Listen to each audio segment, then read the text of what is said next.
Hi, so today I wanted to talk about the importance of advocating for yourself as a patient and how does this relate to lung cancer diagnosis.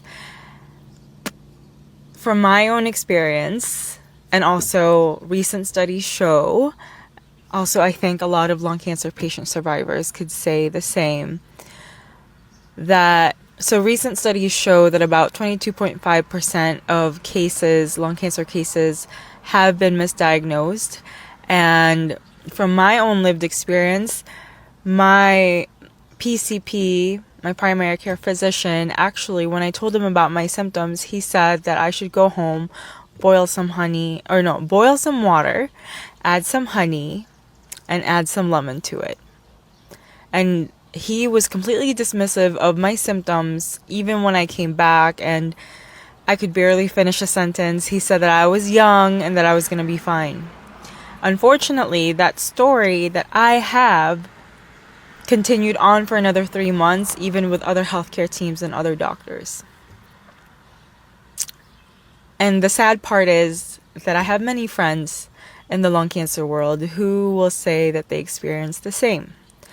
So this is why it's so important, because when we talk about lung cancer and misdiagnosis, I know that not everybody is going to have lung cancer, but if your doctor is not saying like you should get an x-ray, or if they're not proactive, if they're just kind of dismissing you and saying you're going to be fine without asking for those follow-up tests such as an x-ray or a CT scan, it's important for you to really advocate for yourself. Like your life could depend on it.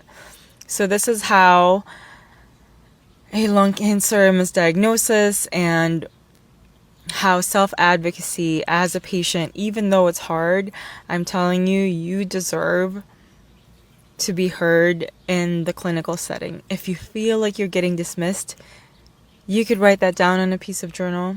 If you're not like actively confrontational, like a confrontational person, please know that you could seek better health care. Or I know it might be very chaotic. I don't know if you are a caregiver watching this, but lung cancer gets misdiagnosed all of the time. A lot of lung cancer patients get dismissed, or people actually don't feel their symptoms as well until they are stage 4 or at all.